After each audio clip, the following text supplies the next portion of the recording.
What's going on, YouTubers, gamers and fellow hobbyists out there, and welcome to episode 4 of the Dwarves of Fangorn. Right, let's get straight to the picture. We'll recap. Okay, so what happened, what's happened so far? Radagast the Brown has enlisted the aid of Bungo Bolger, who is a hobbit of the Shire, and together with 3 dwarves and a pony, they led their way out of the Shire, meeting or passing someone called Fedwin, who was a hunter. He claimed to be a hunter, and there were spiders that were attacking them, if you remember, which was all rather odd. Never seen anything like that in the Shire before. They came across someone called Mendor and Roman. So they've met a couple of people on their way. They've crossed Bucklebury Ferry, so they've had a combat with a couple of spiders at this point. During the travel, so I did a bit of a roll for some stuff, what would happen off camera. I came up with postponed leadership. Now, what I took that to mean was that Bungo, and it makes perfect sense actually, as they are approaching the end of the Shire, essentially, what would Crick Hollow, Bungo's confidence is kind of slipping. He's not sure of himself. He's never been this far before. He's never been to Crick Hollow before, actually, let alone Bree or anywhere else in the big wide world of Middle Earth. And so Chetwin, if you remember, went the long way around. He's going to meet them at Bree, or the outskirts of Bree, when they get there. So it's just Bungo Grungor. It's Bungo Bolger, who is the hobbit, Grungor Steelheart, and Balvor. He's got no other name other than that. The 2 dwarves. Now, it makes perfect sense for Bungo, the hobbit, to kind of relinquish his kind of like leading the way, as it were, at this point, although he wasn't really that much in control anyway. And so what I've done game-wise, I'm going to make Grungor the PC for this this point, just because that's what I rolled. Now, of course, we're starting this on. I've got to get my paperwork in order here. We're starting this scene with a chaos rank of 6. Now, I need to roll to make sure nothing random event happens or interrupt. And so, I'm going to do that.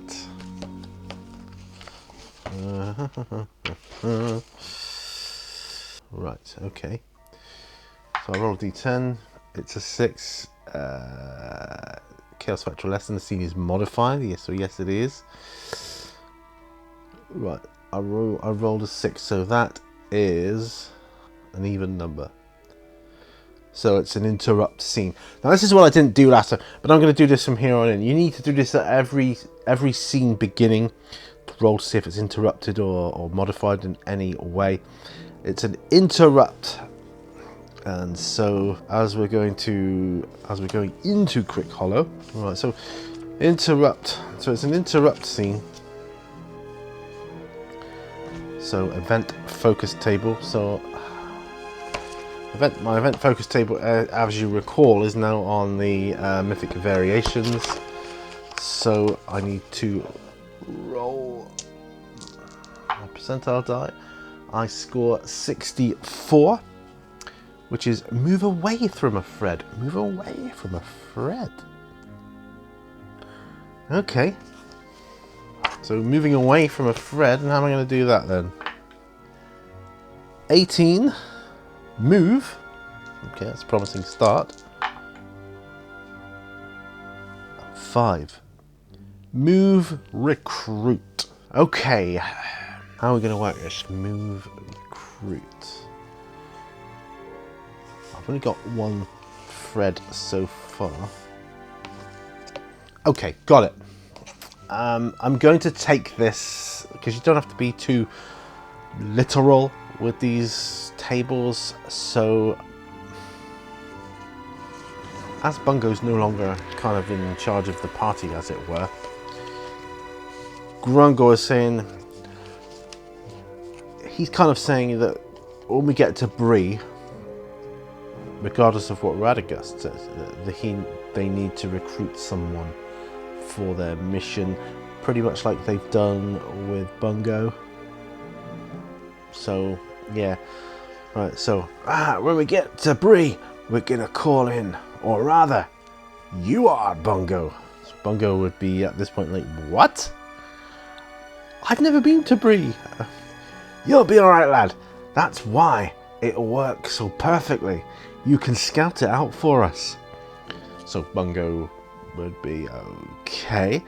So that's what he's agreed. So it says moving away from a thread, but as we've only got one thread, which is to uncover the mystery surrounding the disappearance of the dwarves, I do kind of think, well, where's my other pad? Right, recruit help, and this can be in form of anything at all, really. If you think about it, recruit help, it could literally be pick up a horse to help you. It could be anything. So don't make it hard for yourself. So do they make it through Crick Hollow to the outskirts of Bree uninterrupted with no problems? No, I would say this is somewhat likely. It's a chaos factor of 6. I've rolled 69. Yes, they make it to the outskirts of Bree fairly uninterrupted. Right, so they make it to Bree, and well, the outskirts of Bree, and that is the point where Chetwynd turns up. He's a little light-handed though. Bill, the pony, it would seem, is not with him. So, Chetwynd, where's Bill? What have you done? What happened? Oh, and there's a good thing. So, he's without the pony now. So, has something happened? Has something disastrous befallen Chetwynd? I've no idea. So, let's roll. We've rolled a 12. Yes! Extreme yes! So what could that something be? What could that something be? Do I consult the event focus tables now? So something really bad befell Chetwynd. Let's just see for a laugh what the event meaning and subject could be. So 68, if we're doing it by totally by the dice. Carelessness. Oh, that's brilliant. That's perfect. Carelessness. Dreams. Oh, this is beautiful. Right. Okay. So Chetwynd explains that during the night before, he was just so overcome with tiredness and fatigue. He He forgot to tie up Bill. When he woke, Bill was nowhere to be seen. He could have tracked him, but knew he had to meet up with his comrades. And I would say, and I don't think there's any need to roll for this, that he would say, look, let's go back and recruit, because that's because I've rolled recruit. Let's go back, let's go find Bill. We can't just leave him out here. And Bungo is like, well, we were going to get more help in that direction anyway. So, yes, let's go and find Bill, the pony. Because not only that, he's got all our provisions and everything else on. So, let me see now. I would say that they could, as their rangers, I would say it's somewhat likely. No, I'd say it was very likely that they could pick up the trail. Can they pick up Bill's trail? 31. Yeah, they can pick up Bill's trail. Can they get to him by nightfall again? Now we could do this. Let me see, what skills have they got? Blah, blah, blah. Is there anything here that can help us? That's what I'm looking for. Well, Bungo's soft-footed, but we're just going to have to roll a straight, ordinary tracking roll. It's going to be challenging. According to this book, because we're not using a specific skill, we're rolling bare dice. I'm going to have to make it routine, because that in itself is going to be challenging to roll a 10 on 2d6. So I mean, let us see. I mean, Bungo he's soft-footed, so he gets +4 to stealth tests. Again, no, we're just straightforward 10. He rolls a 12. He rolls a 12. I kid you not. I've got a natural 12. I don't know if I can show you there. Can you see that? 2 6s. Yeah, boy. Natural 12. Bungo picks up Bill's... Well, together they pick up Bill's trail.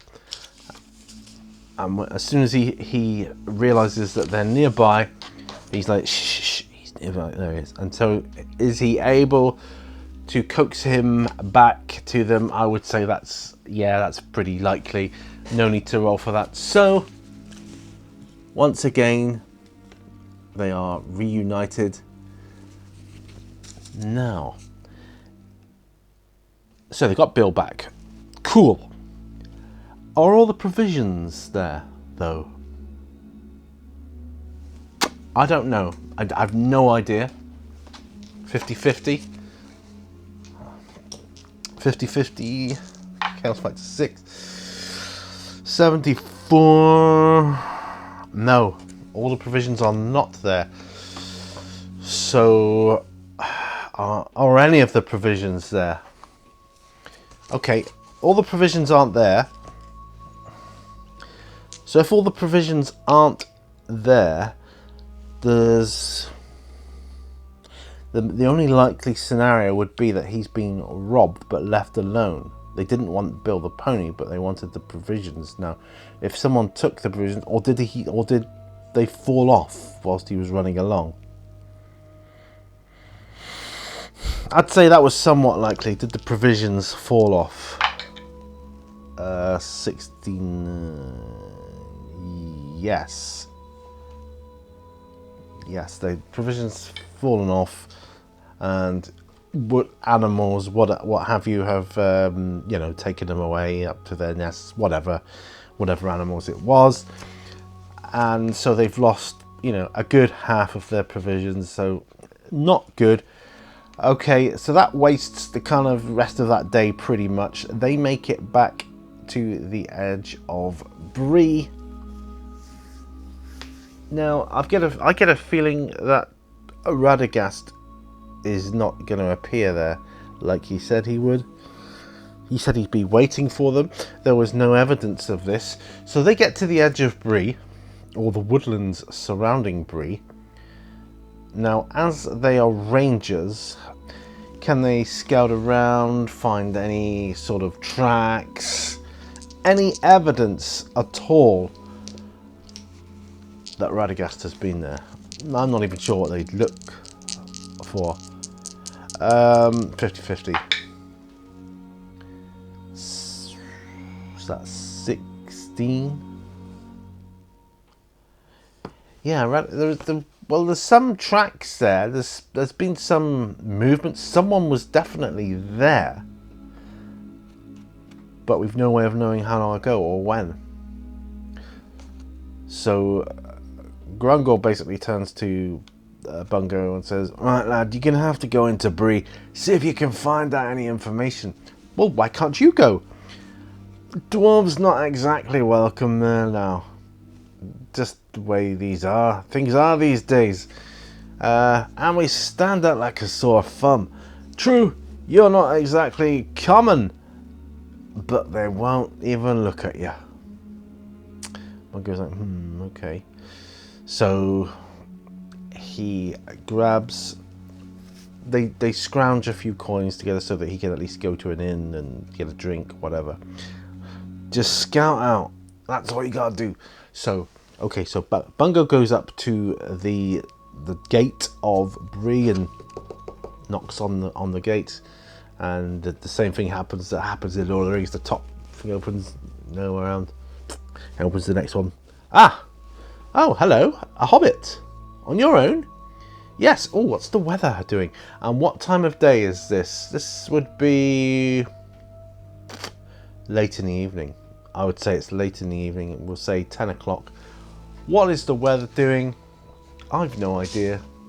Where's my weather? Where's my weather table from good old Scarlet Heroes? 4 and 4 is 8. So the weather is blinding deluge. Wow. So the rain's really come in. It's hammering down on them now at this point. On all of them, while the dwarves are sort of hanging around the trees. They're going to give Bungo, you know, a few hours to see what he can find out. May I come in? What is your business in Bree? State your business. I'm just passing through.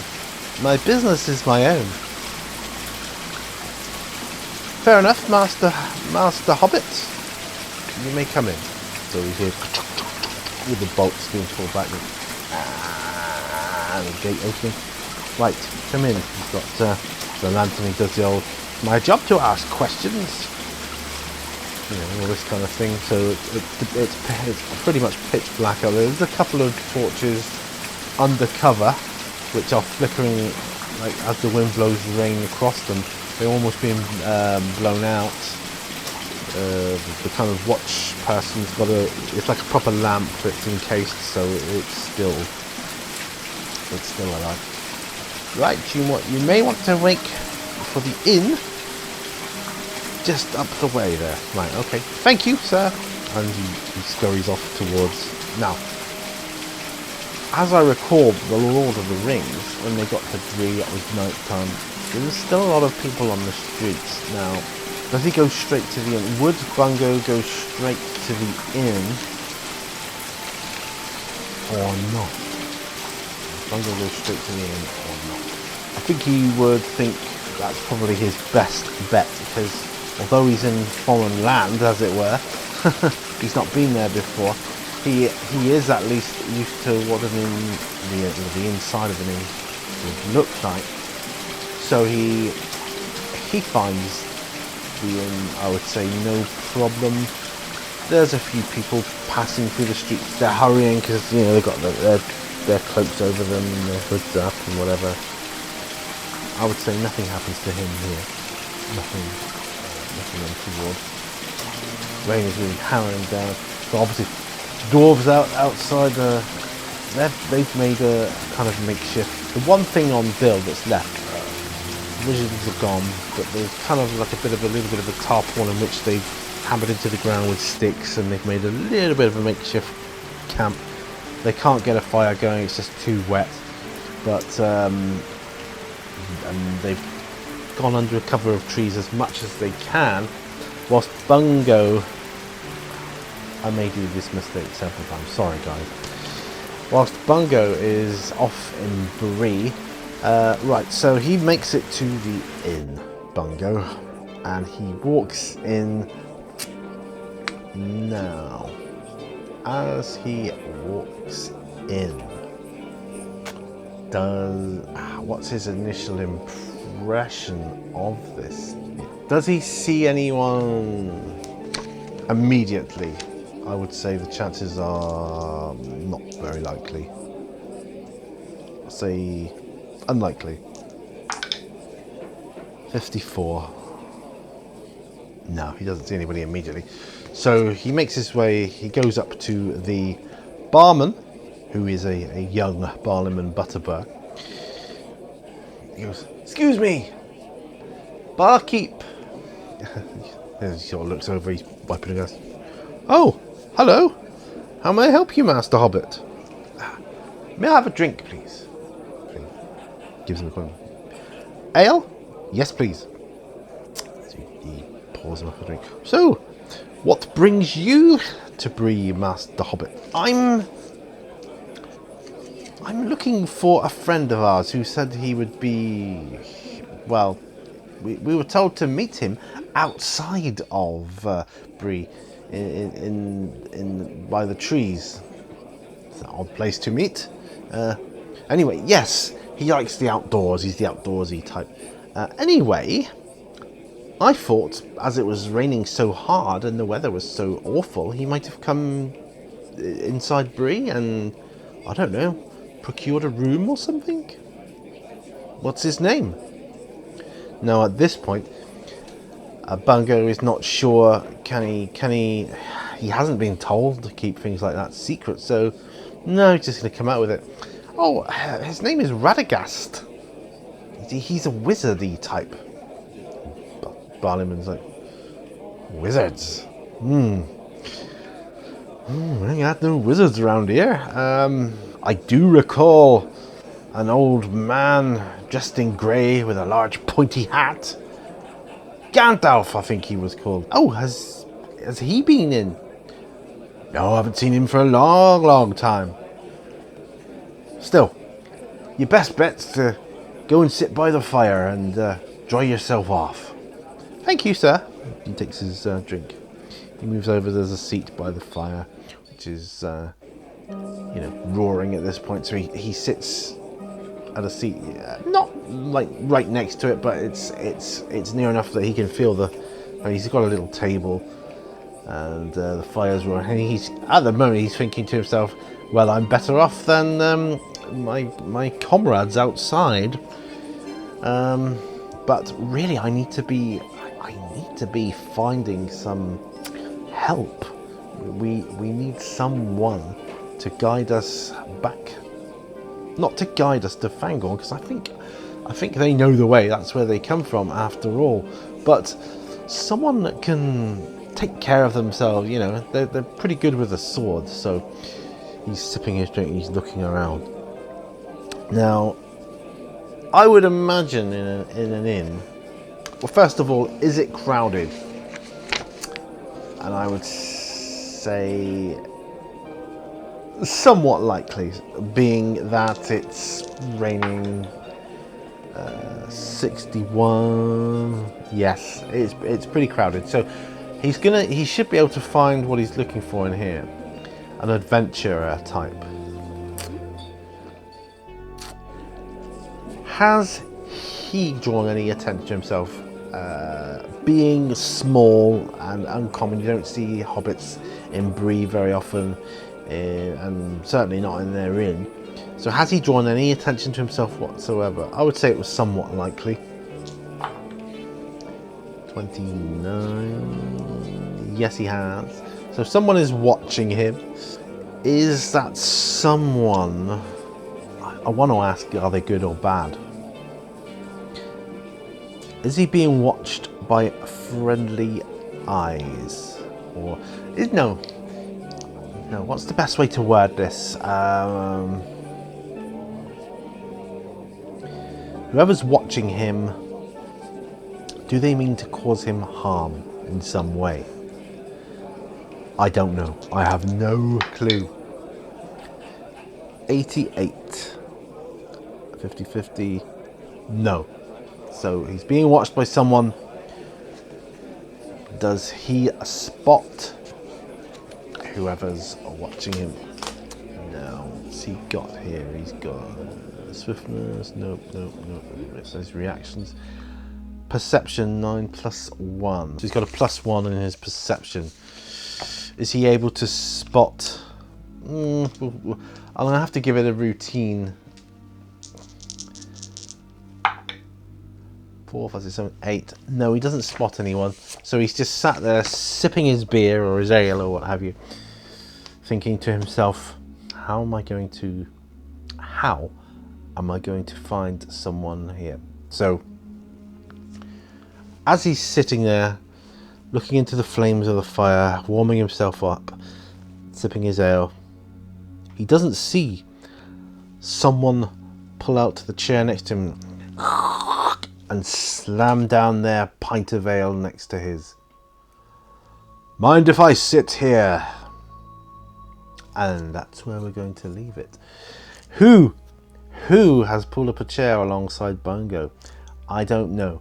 I guess we'll leave it up to the next episode of the Dwarves of Fangorn. Thank you very much for watching. I want to leave it here because, I want to create a little bit of mystery. And yeah, so I'm going to amend my thing, my threads and things that have happened. And that's a bit of a clue to help you play if you're using the mythic thing. You need to write these things down. So he's gone to the inn and someone has spotted him. They've pulled up a chair alongside of him and they're about to initiate conversation. How will it go? I've no idea. We'll let the dice decide in a future episode. Thank you very much for watching. You've been great. Remember, all brushes lead to all. I'll see you on the next episode of the Dwarves of Fangorn. And bye for now, folks. Bye bye.